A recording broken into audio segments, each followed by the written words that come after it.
Hi there, Stacy. Hope you're having a good day today. And here's your video lesson. I think we were saving this one for an occasion such as this. The Hawaiian wedding song, a duet in F. I think you put a smiley face on the card. I think you have four versions here, and this one had the smiley face. So this is, I'm assuming, the one that you, from what I remember, this is one you wanted to really kind of do if you had the opportunity. So here we are. So cool. So what I did was I went ahead and did the intro and the verse today, and then what we'll do maybe next video lesson or next time you're in here, we can go over the chorus of the song and use interlude in there if there happens to be. Cool. So this one it's an F. And let's see here. So the intro, the strum is interesting in this one. Basically, the pattern is going to be so down, up, up, down, up, down. So I think of it in two pieces.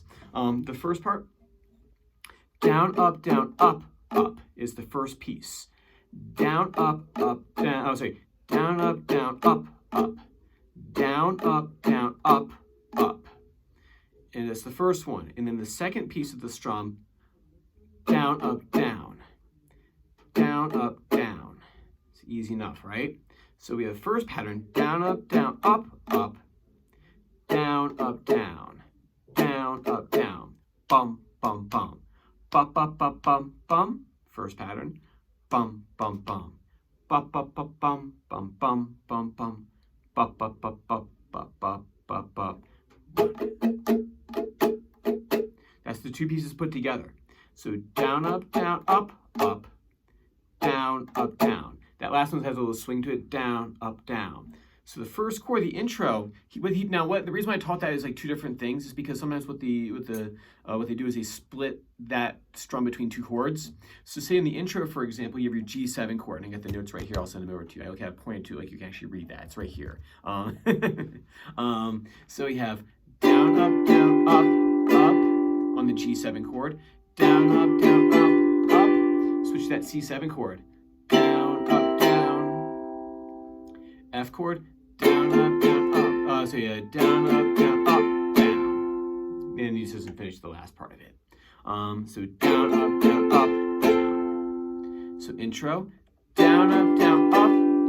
Switch chords to C7. Down, up, down. So you have the pattern split. Then down, up, down.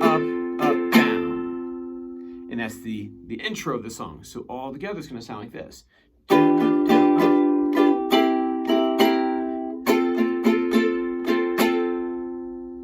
All right, there's the intro. And then the verse, sometimes they split the strum, sometimes they don't. The first one they do. So the F chord, down, up, down. Here's your F chord, down, up. And it plays an F7 chord. Don't let the name fool you, to scare you. It's all you do is take your third finger right here and place it on the third fret of the third string. If you look here in the notation, I've written out that chord for you. I don't think it's one we've seen super often, so I went ahead and just wrote that out. Same with the D minor. I'm sure we've played it before. We might have not done it in a while, so I'll make sure I just have it down here for you just in case. So the verse, down, up, down, up, down, up, down. F, down, up, down, up, down, up, down. And then we switch into the B flat chord, your favorite chord. It's a bar chord. We'll talk more about bar chords next week. Talk about the different points of practice to make them less painful, both mentally and physically. And then we have B flat. That one's a full strum on the pattern. So down, up, down, which is nice because we got to the B flat chord. You can stay there for an extra moment without jumping to the next thing. And then the F chord, same thing. Down, up, down, down, down, up, down. If you look right there, what happens is he plays the F chord times one, that strum pattern. Down, up, down, up, down, down, down, up. And then on the down, up, down, he switches chords to the A minor. So you have, say here, this is on 1, 2, third line down, the F again, and then A minor. I'll start from the second F. It's down, up, A minor chord. Down, up, down. Down, up, down. Beginning of that line. Beginning of line 1, 2, 3. Down, up, down, up, down, up, down. Down, up, down, up, down. Then we go to a D minor chord. Down, up, down, up, down, G7. Down, up, down, up, down. And then to the C7. Down, up, down, down. Just look at a quick point here, maybe to make life just a little bit easier. If you go to the D minor chord, keep your first finger down. So you have D minor, and keep that first finger down, and switch to G7. All you have to do is just do here, one strum, and that's in the first finger stays kind of put right there. So you have to bother moving that. Right. So I'm gonna play the whole thing without stopping. Here we go. From intro, we have.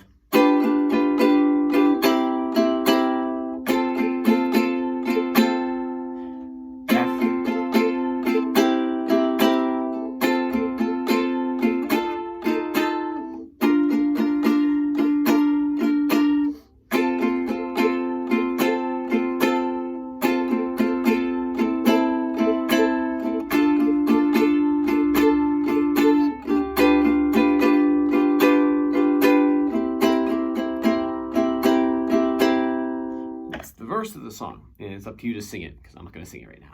I don't want that on video. But cool. One nice thing about this chord progression, or I'm sorry, the strum pattern, is that down, up, down, up, down, up, down. It gives you a moment to get to the next thing. So it might make that the switch from F7 to the B flat a little bit easier to get to. So you're playing it. So you have this to show you for an example is say F7, down, up, down, up, down, and then you have that moment to get to here. So we'll talk next time about getting that hand in position for the B flat. Actually, I'll go over it now. Let's see. This is some bar chord practice.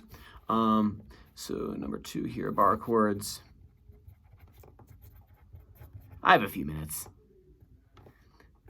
Number 1. All right, so number 1 with the bar chords. I know we've talked about them before. Let's just go over some more with it. Is that first thing I like to do is get the bar on there, and what you want to do is kind of use your thumb to kind of gauge how high. What you want on the uke, you don't need the finger completely straight as you would need in, like, say, a classical guitar. You only need to bar right here to this first knuckle right here. So actually, when I bar on a uke, my finger is actually slightly bent right here.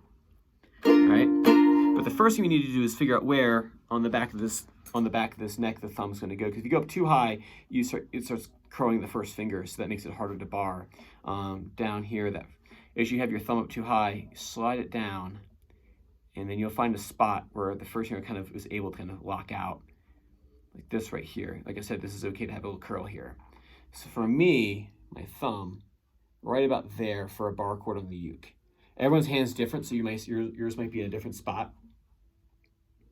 So when you first find your bar chord, find where you keep that first finger relatively straight, right?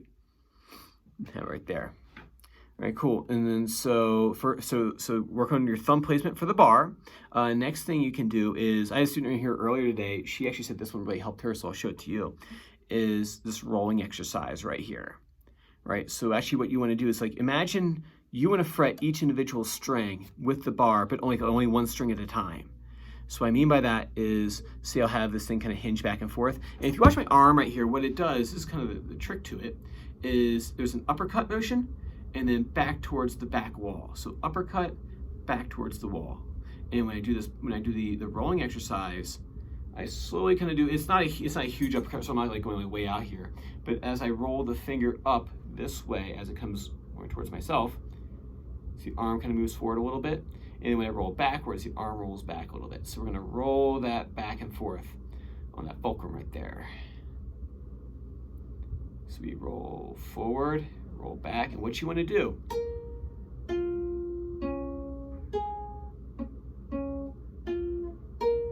try for each individual string with the bar by using the arm and then rolling that bar back and forth. And after you find that kind of sweet spot with your thumb, that's where you start doing the roll from. All right, cool. Let's write that down, and then so I'll send it over to you. And then, as always, feel free to shoot me back a message if everything's good. If you have any questions, please let me know. And I will look forward to seeing you. I think next Thursday is a makeup day. I will email everyone tomorrow about that. So I'll probably see you not next week, but the week after. Unless you want to come in for an extra lesson or something like that. Cool. I will talk to you next time. Bye bye.